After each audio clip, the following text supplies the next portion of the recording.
It is June 4th, 2024, and I welcome you to the audio edition of St. Giles in the Word. We continue in Mark chapter 14 and read together Psalm 124 from the New International Translation.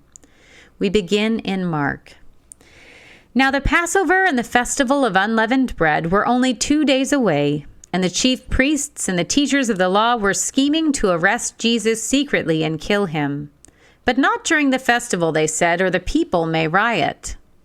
While he was in Bethany, reclining at the table in the home of Simon the leper, a woman came with an alabaster jar of very expensive perfume, made of pure nard.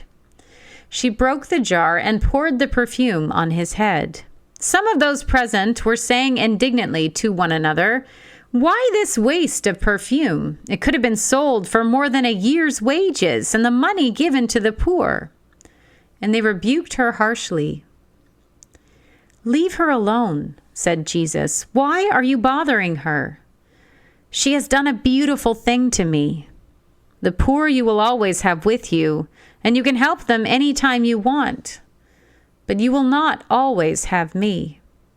She did what she could. She poured perfume on my body beforehand to prepare for my burial. Truly I tell you, wherever the gospel is preached throughout the world, what she has done will also be told in memory of her." Then Judas Iscariot, one of the 12, went to the chief priests to betray Jesus to them. They were delighted to hear this and promised to give him money. So he watched for an opportunity to hand him over.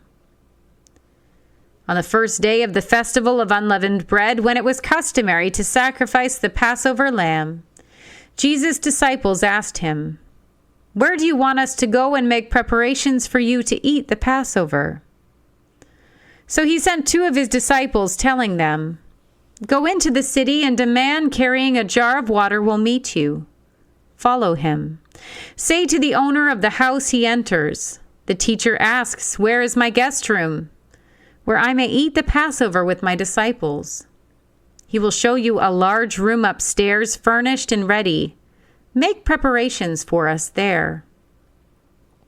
The disciples left, went into the city, and found things just as Jesus had told them. So they prepared the Passover. When evening came, Jesus arrived with the 12. While they were reclining at the table eating, he said, "Truly, I tell you, one of you will betray me, one who is eating with me." They were saddened, and one by one they said to him, "Surely you don't mean me?" "It is one of the 12, he replied, "one who dips bread into the bowl with me. The Son of Man will go just as it is written about him. But woe to that man who betrays the Son of Man. It would be better for him if he had not been born." While they were eating, Jesus took bread, and when he had given thanks, he broke it and gave it to his disciples, saying, "Take it. This is my body." Then he took a cup, and when he had given thanks, he gave it to them, and they all drank from it. "This is my blood of the covenant, which is poured out for many," he said to them. "Truly I tell you, I will not drink again from the fruit of the vine until that day when I drink it new in the kingdom of God." When they had sung a hymn, they went out to the Mount of Olives.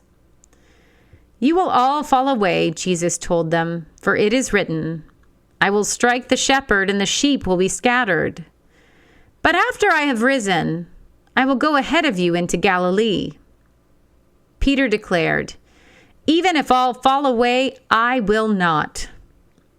"Truly I tell you," Jesus answered, "today, yes, tonight, before the rooster crows twice, you yourself will disown me 3 times.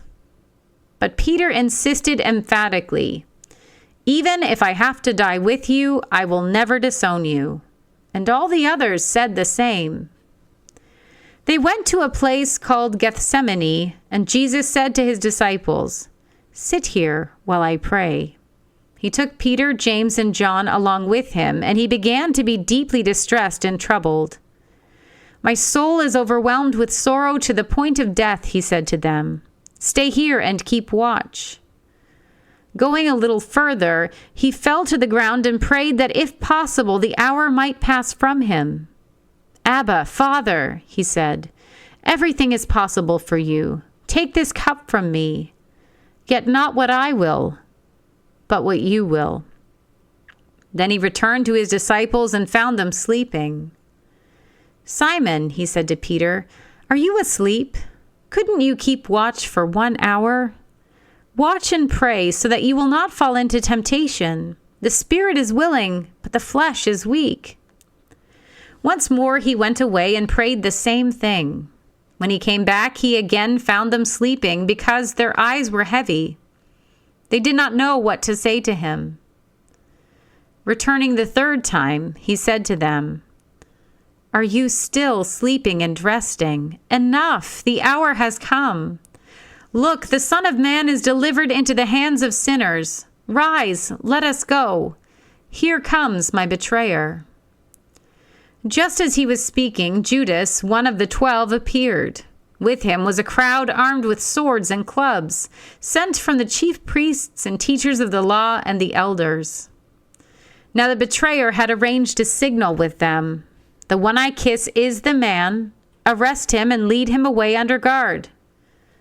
Going at once to Jesus, Judas said, "Rabbi," and kissed him. The men seized Jesus and arrested him. Then one of those standing near drew his sword and struck the servant of the high priest, cutting off his ear.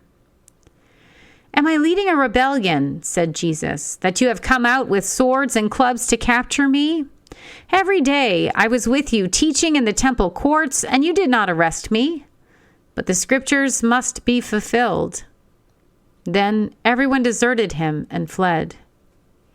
A young man wearing nothing but a linen garment was following Jesus. When they seized him, he fled naked, leaving his garment behind. They took Jesus to the high priest, and all the chief priests and the elders and the teachers of the law came together. Peter followed him at a distance right into the courtyard of the high priest. There he sat with the guards and warmed himself at the fire. The chief priests and the whole Sanhedrin were looking for evidence against Jesus so that they could put him to death, but they did not find any. Many testified falsely against him, but their statements did not agree. Then some stood up and gave this false testimony against him. "We heard him say, 'I will destroy this temple made with human hands, and in 3 days will build another not made with hands.' Yet even then their testimony did not agree." Then the high priest stood up before them and asked Jesus, "Are you not going to answer? What is this testimony that these men are bringing against you?" But Jesus remained silent and gave no answer. Again the high priest asked him, "Are you the Messiah, the Son of the Blessed One?" "I am," said Jesus, "and you will see the Son of Man sitting at the right hand of the Mighty One and coming on the clouds of heaven." The high priest tore his clothes. "Why do we need any more witnesses?" he asked. "You have heard the blasphemy. What do you think?" They all condemned him as worthy of death. Then some began to spit at him. They blindfolded him, struck him with their fists, and said, "Prophesy!" And the guards took him and beat him. While Peter was below in the courtyard, one of the servant girls of the high priest came by. When she saw Peter warming himself, she looked closely at him. "You also were with that Nazarene, Jesus," she said. But he denied it. "I don't know or understand what you're talking about," he said, and went out into the entryway. When the servant girl saw him there, she said again to those standing around, "This fellow is one of them." Again, he denied it. After a little while, those standing near said to Peter, "Surely you are one of them, for you are a Galilean." He began to call down curses, and he swore to them, "I don't know this man you're talking about." Immediately the rooster crowed the second time. Then Peter remembered the word Jesus had spoken to him. "Before the rooster crows twice, you will disown me 3 times." And he broke down and wept. We turn now to Psalm 124. If the Lord had not been on our side, let Israel say.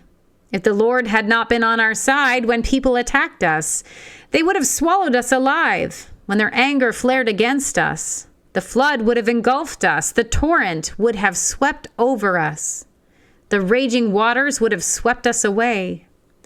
Praise be to the Lord who has not let us be torn by their teeth. We have escaped like a bird from the fowler's snare. The snare has been broken, and we have escaped.